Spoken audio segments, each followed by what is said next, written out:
How to identify unknown numbers from any app using Truecaller. This tutorial shows you how to reveal who's behind an unfamiliar caller or texter. First, open the Play Store app on your Android device. From there, search for Truecaller and install it if you haven't already. After that, open the app and sign up using your phone number.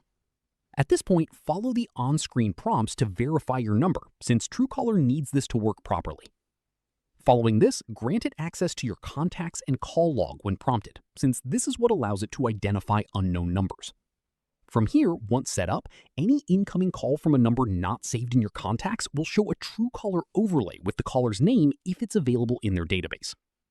If you'd rather look someone up manually instead of waiting for a call, there's a quicker way to do that too. At this stage, open the Truecaller app directly. Following this, tap the search bar.